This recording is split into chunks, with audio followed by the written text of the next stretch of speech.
Selamat berjumpa kembali dalam pembelajaran agama Buddha kelas 10 semester genap. Kali ini kita akan membahas topik baru yaitu tentang seni dan budaya Buddhis, bagian yang pertama.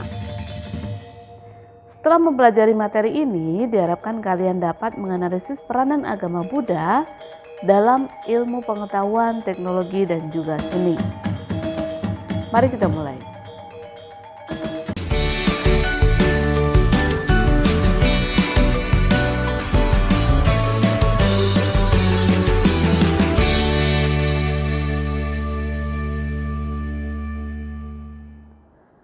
Mari kita awali dengan bersama-sama melafalkan syair penghormatan atau nama Karagata. Arahang sama sambuddho bhagawa Buddhang bhagawantang abhiwademi Swagato bhagavata dhammo dhammang namasami Supatipanno bhagavato sawaka sanggo sanggang namami. Sawe sata bawantu sukitata, semoga semua makhluk hidup berbahagia. Sadu, sadu, sadu. Silakan dilanjutkan dengan duduk hening untuk mengkonsentrasikan batin kita. Tahukah kamu? Seni dan budaya adalah salah satu instrumen dari perkembangan agama Buddha di dunia. Instrumen seni dan budaya Buddhis berbeda kelompok etnik, berbeda pula tipe dan cara mereka memaknainya. Budaya Buddhis merupakan gambaran Buddhisme berkembang di daerah dan seni sesuai budaya setempat. Budaya Buddhis dan seni tidak dapat terpisahkan. Seni dan budaya Buddhis suatu metode untuk memudahkan ajaran Buddha yang dikaitkan dengan budaya lokal. Ketika zaman modern, perkembangan agama Buddha terhambat karena cara pandang umat terlanjur pada dunia modern. Seni dan budaya dapat menjadi inspirasi bagi umat Buddha. Nah, sekarang mari kita mulai pembahasan kita tentang seni dan budaya Buddhis. Seni ternyata luas sekali bidangnya, ada seni lukis, seni tari, seni sastra, seni rupa, dan juga seni-seni yang lainnya. Hal demikian tidak dipungkiri juga pada perkembangan keagamaan, terutama agama Buddha yang perkembangannya banyak sekali dipengaruhi oleh seni dan budaya. Pengertian dan pewarisan kebudayaan. Kata kebudayaan berasal dari bahasa Sanskerta budaya. Bentuk jamak dari buddhi berarti budi atau akal. Ada pula yang berpendapat asal katanya adalah dari kata majemuk budidaya. Daya dari budi, kekuatan dari akal. Bagaimanapun definisinya, kebudayaan adalah hal-hal yang bersangkutan dengan akal budi. Tanpa kebudayaan, hidup dan perilaku manusia tidak berbeda dengan hewan. Kuncaraningrat berpendapat bahwa kebudayaan adalah keseluruhan gagasan dan karya manusia yang harus dibiasakannya dengan belajar, beserta keseluruhan hasil budi dan karyanya. Sedangkan Pak Surdi Suparlan menjelaskan bahwa kebudayaan adalah pedoman bagi kehidupan yang terjadi dari konsep-konsep, teori-teori, dan metode-metode yang merupakan pengetahuan dan keyakinan yang digunakan secara selektif dalam menghadapi lingkungan untuk pemenuhan kebutuhan-kebutuhan sebagai manusia. Agama bersifat universal, tepatnya pada tingkatan tekstual. Pada tingkatan operasional, ajaran-ajaran dari teks suci harus diinterpretasikan dan dipahami oleh pemeluknya untuk kemudian dijadikan pedoman hidup di lingkungannya. Dijadikan kebudayaan atau unsur yang tidak terpisahkan dari kebudayaan, mengingat acuan menginterpretasi teks suci adalah kebudayaan dari pemeluknya. Ketika agama dipraktikkan, coraknya berubah menjadi lokal, sesuai dengan kebudayaan setempat. Terdapat variasi mengenai posisi agama yang dipeluk masyarakat sebagai kebudayaan dari masyarakat yang bersangkutan. Jika pemeluk agama hanya menekankan upacara yang diwajibkan, tidak menjadi pandangan hidup dan etos yang dalam bahasa sehari-hari dinamakan nilai-nilai budaya atau pedoman moral dan etika, agama tersebut belum betul-betul digunakan sebagai kebudayaan dari masyarakat tersebut. Berikut adalah unsur-unsur kebudayaan. Yang pertama, sistem religi dan upacara keagamaan. Berikut contohnya. Yang kedua, sistem dan organisasi kemasyarakatan. Yang ketiga, sistem pengetahuan. Yang keempat, bahasa. Yang kelima, kesenian.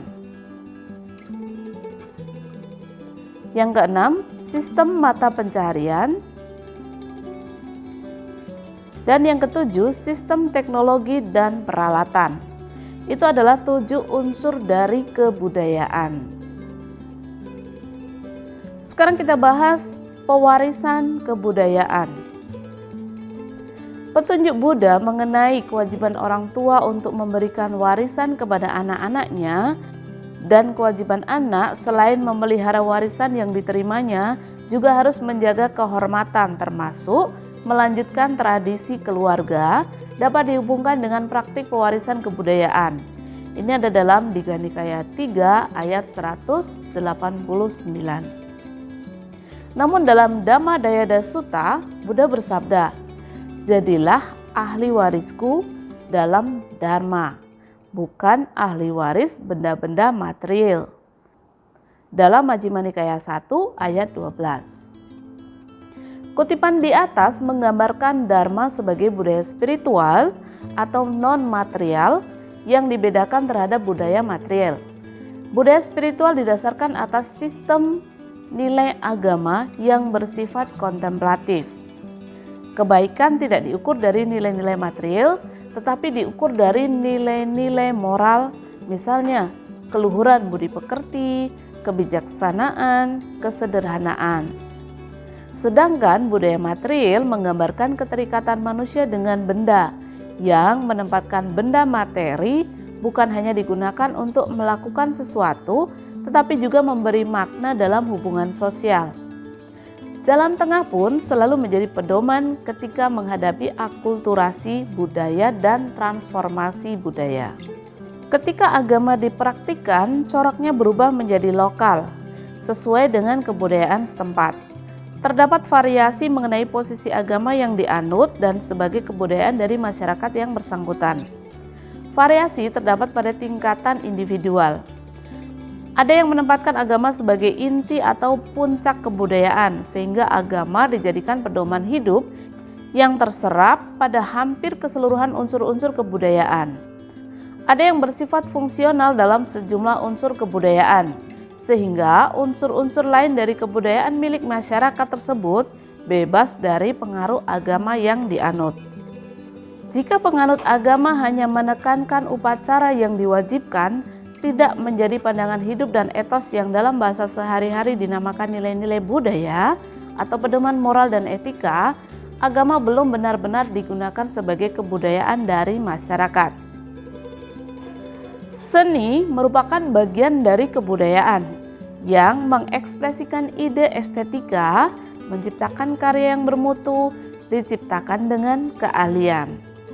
Seni murni dalam bahasa Perancis, books art, merujuk pada estetika atau keindahan semata-mata. Seni budaya berkenaan dengan keahlian untuk menghasilkan sesuatu dalam bentuk tulisan, percakapan, dan benda bermanfaat yang diperindah. Berbagai bentuk objek merupakan hasil kombinasi estetika dengan kegunaan yang berfaedah. Menurut klasifikasinya, terdapat seni sastra atau prosa dan puisi, kemudian ada seni suara, vokal dan musik, kemudian ada seni gerak, ada tari teater, kemudian ada seni rupa dalam bentuk lukisan, patung, grafis, seni dekoratif, seni kerajinan, arsitektur, dan lain-lain. Apresiasi atau penghargaan dan kesadaran terhadap nilai seni berkaitan erat dengan kehidupan dan perkembangan batin seseorang. Seni memiliki hubungan dengan kegiatan dan aktivitas, mengajak untuk memasuki dunia dengan suatu sikap, melihat kenyataan yang menakjubkan. Karena itu, kesenian bukan diperuntukkan untuk segelintir orang saja dan bukan suatu bidang di samping hidup kita sehari-hari. Itu tadi adalah penjelasan tentang pengertian dan pewarisan kebudayaan. Nah, setelah mempelajari materi tadi tentang seni dan budaya Buddhis bagian yang pertama, tugas kalian adalah mengembangkan salah satu jenis seni, yaitu seni musik dan vokal.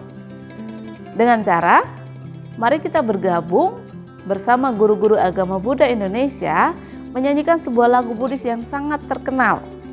Lagu ini diciptakan oleh maestro pencipta lagu Buddhis Indonesia Bapak Joki Hwang. Judul lagunya adalah Hadirkan Cinta. Mari kita nyanyikan bersama-sama.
Pedoman yang benar agar bahagia.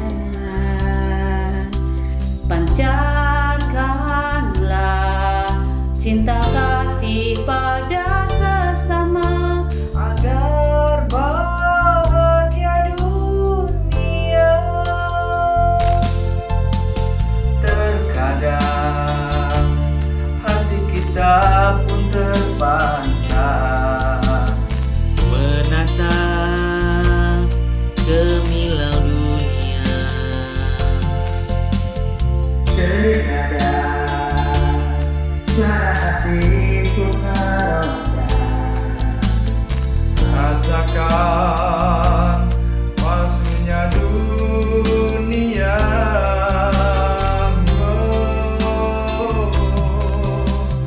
Hadirkan cinta, satukan rasa di dada, panjatkan kasih pada sesama, bahagialah semesta. Jauhkan diri dari amarah di hati, agar seluruh alam berseri menyambut indahnya dunia ini.